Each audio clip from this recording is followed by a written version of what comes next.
মানুষের জ্ঞানকে, মানুষের বিবেককে, আল্লাহর তাওহীদ বিশ্বাসের ব্যাপারে নিজের আকলকে, কমন সেন্সকে জাগ্রত করার জন্যে আল্লাহ কি বলছেন?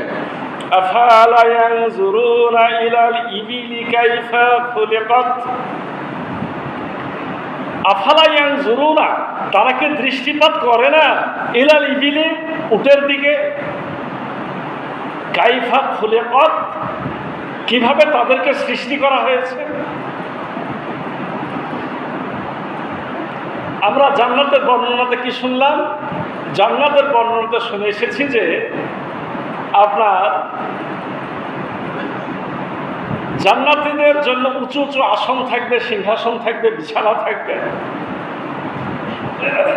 জান্নাতীরা যেমন চাইবে সেটা নিচু হয়ে চলে আসবে। আল্লাহ রাব্বুল আলামিন উটের কথা বলে, উটের দিকে দৃষ্টি দিয়ে সেই বিষয়গুলো একটু চিন্তা করতে বলছেন। শুধু সেই বিষয়টি না, এই প্রাণী, দুনিয়ার যে কোনো উদ্ভিদ, যে কোনো প্রাণী নিয়ে গবেষণা করলে মানুষের বুদ্ধি বিবেক যে বাড়বে, আল্লাহকে চিনতে যে পারবে, সে বিষয়ে একটা উটের উদাহরণ এখানে নিয়ে আসা হয়েছে। আমরা যদি ওটাকেই শুধু নিয়ে আসি যে আসন কিভাবে নামবে, উটটা তো অনেক উঁচু, খেয়াল করেছেন না? দেখেন আল্লাহ মিলায় কিভাবে। উট অনেক উঁচু না? উটেরও যে পিঠে মানুষটা বসে থাকে অনেক উঁচু, কিন্তু আপনারা আবার কত মানুষ কিন্তু লাভ দিয়ে ওখানে ওঠা সম্ভব না। উট এমন প্রভুভক্ত প্রাণী, এমন আদরের প্রাণী, পোষা যে উট, বলা হচ্ছে যে তাকে বলাও লাগে না। অন্য অন্য প্রাণীকে বলা লাগে, এই বস উট। বলা হচ্ছে উট এমন একটা প্রাণী যে তার প্রভুর দিকে যদি তাকায়, বুঝতে পারে, ও বুঝে ফেলে যে এখন আমার পিঠে চলবে, নিজে থেকে কি হয়ে যায়, নিজে থেকেই বসে যায়। আল্লাহ বলতে চাচ্ছে যে আমি যদি উটকে এইভাবে তৈরি করতে পারি, তা আমার জান্নাতে কেন এরকম ব্যবস্থা থাকবে না? তোমার ইচ্ছা কল্পনার সাথে সাথে তোমার আসন তোমার জন্য রেডি হয়ে যাবে। উট এমন একটা নিরীহ প্রাণী, বলা হচ্ছে যে ছোট ছোট বাচ্চারা পর্যন্ত শত শত উট কি করতে পারে, চড়াতে পারে, কোনো সমস্যা ও হয় না।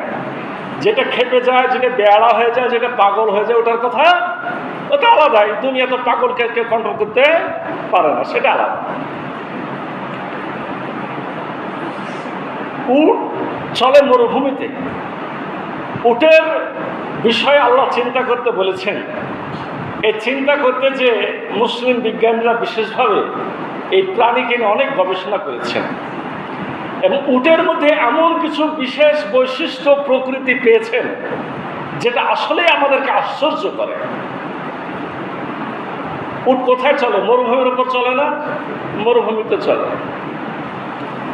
প্রচন্ড তাপমাত্রার মধ্যেও উটের পায়ে চুল পরিমাণ গরম লাগে না। কেন লাগে না? এই আপনার প্রাণী বিজ্ঞানীরা উটের খুর পরীক্ষা করে দেখছে যে উটের খুরের নিচে যেন আপনার এসির ব্যবস্থা, এসি, ওকে ঠান্ডা করার একটা ব্যবস্থা রব্বুল আলামিন সেট করে রেখেছেন। উটের পা বালির মধ্যে দেবে যায় না। অন্য প্রাণীদের পা বালির মধ্যে দেবে যায়, উটের পা দাবে না। তার পাটা চড় এবং পঞ্চের মতো সব সময় ভেসে থাকে। আপনি পা দিলে পা দেবে যাবে যে জায়গাতে, সে জায়গাতে। অত বড় উট, তার পা কিন্তু দাবে না।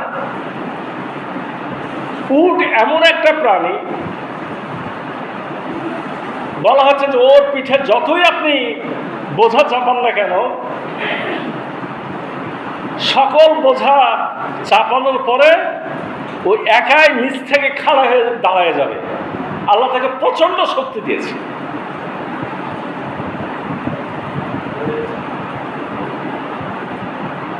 উট যখন মরুভূমিতে লু হাওয়া, বালি ঝড়, এগুলা কিন্তু মরুভূমিতে তৈরি হয়। বালি ঝড় 15 দিন পর্যন্ত চলে, তখন কেউ বাড়ি থেকে বের হতে পারে না। এবং মানুষ বা অন্য কোনো প্রাণী যদি যায়, চোখে মুখে বালি ঢুকে সে মারা যাবে। উট তখন কি করে জানেন? তার নাক, মুখ, চোখ সব বালির মধ্যে ভরে বসে থাকে। 15 দিন পর্যন্ত বসে থাকতে পারে মাথা ভরে, সে মারা যায় না। বিজ্ঞানীরা পরীক্ষা করে দেখছেন যে তার আপনার গলার মধ্যে অক্সিজেনের বাক্স তৈরি করা আছে। উট সহজে পিপাসার্ত হয় না। কেন পিপাসার্ত হয় না? বিজ্ঞানীরা পরীক্ষা করে দেখছে তার আমরা যে নাক দিয়ে যে নিঃশ্বাস ফেলছি নিচ্ছি, এতে কিন্তু নাকের পানি বের হয়, আমরা কিন্তু সবটা দেখতে পাই না। বাষ্পের সাথে এটা কি হয়, যে শীতের সময় খেয়াল করবেন যে মুখ যখন দেখছেন যে কিছু বের হয়ে গেল, দেখা যায় কি না? শীতের সময় দেখা যায়। কিন্তু উটকে রব্বুল আলামিন এমনভাবে তৈরি করেছেন যে তার নাকের ঝিল্লির মধ্যে এমন একটা পর্দা তৈরি করা আছে যে পর্দার কারণে তার পানিটা পর্যন্ত বের হয় না। আমাদের যদি পানি বের হয়ে যায়, মনে করেন যে 1 কেজি, মনে করেন আমাদের শরীর থেকে 1 কেজি পানি বের হয়ে গেল, কিন্তু উটের কি হবে? আপনার পানিটা বের হবে 680 গ্রামই থেকে যাবে, 320 গ্রাম 320 গ্রাম বের হবে। মানে 12 আনা পানি আমাদের থেকে সে বেশি কি করবে, মানে খরচ ছাড়াই শ্বাস প্রশ্বাসে চালায়া যায়। উট 15 দিন পর্যন্ত পানি না খেয়ে থাকতে পারে। কতদিন? 15 দিন। কারণ কি বলেন? তার তো এটা জানলাম যে পানি কম লাগে, কিন্তু আসলে তো একটা প্রাণীকে বেঁচে থাকতে হলে তার পানির দরকার আছে। পানি কোথায় থাকে? যখন সে পানি খায়, তার পিঠে যে কুঁচ দেখেন না, একটা কুঁচ, আরে ওটা হলো আমাদের তেলের ট্যাঙ্কি, পানির ট্যাঙ্কি। ওইটা বলা হচ্ছে ওই জায়গাতে 67 লিটার পানি ধারণ করতে পারে। 67 লিটার পানি একবার জমা করে রেখে দেয়। ওখান থেকে তার প্রয়োজন মতো পানি নিচ্ছে, পানি ব্যবহার করছে, এটা কারোর দেখারও প্রয়োজন পড়ে না। এভাবে রব্বুল আলামিন উটের মধ্যে মানে এত কিছু বৈশিষ্ট্য দিয়েছেন। যদি রব্বুল আলামিন এই কোরআনের আয়াতটা নাজিল না করতেন যে তোমরা কি উটের দিকে দৃষ্টিপাত করো না, তাহলে হয়তো বা কেউ এত গবেষণা করতো না। কিন্তু এই গবেষণা করতে যে আলহামদুলিল্লাহ এতগুলো বিষয় পাওয়া গেছে। আমরা উটের খাদ্য খানার ব্যাপারেও কিছু কথা আছে, মানে অন্যদের থেকে আলাদা। উট কিন্তু যে খাবারগুলো কেউ খায় না, সে খাবারগুলো সে খায়। কেমন? ও খেজুরের বিচি খেয়ে পেটকে ভরায় নেয়। শুকনা খেজুরের বিচি হাতে ফেলে দেওয়া হয়েছে, সেটাই তার খাদ্য। দেখা যাচ্ছে যে কাঁটাওয়ালা গাছ, কাঁটা কেউ খেতে পারবে না। কে খেতে পারবে? সেটা উট খাবে। এবং উটের ঠোঁটের মধ্যে 2টা ভাগ আছে, ও পা দিয়ে ধরতে হয় না, ওই ঠোঁট দিয়েই গাছকে ধরে, মানে ওটা দিয়ে ধরলো আর মুখের মধ্যে সে খায়। এরকম অনেকগুলো ব্যবস্থা রব্বুল আলামিন উটের মধ্যে করেছেন।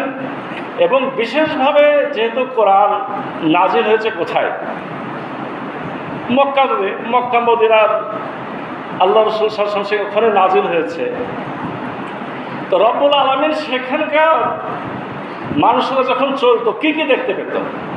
উটের ওপর চলতো, চতুর্দিকে পাহাড় দেখতে পেত, নিচের দিকে সমতল ভূমি দেখতে পেত, আর বেশিরভাগ সময় তারা ফাঁকা আকাশের নিচে থাকতো।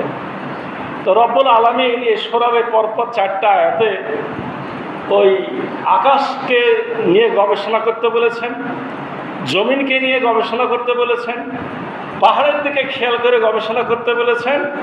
আর এই বিশেষ প্রাণী এই উটকে নিয়ে চিন্তা করতে বলেছে যে দেখো আমি এগুলো কিভাবে সৃষ্টি করেছি, এগুলো যদি তোমরা একটু চিন্তা করো তাহলে তোমরা আমাকে পেয়ে যাবে, আল্লাহকে বিশ্বাস তোমাদের আসবে।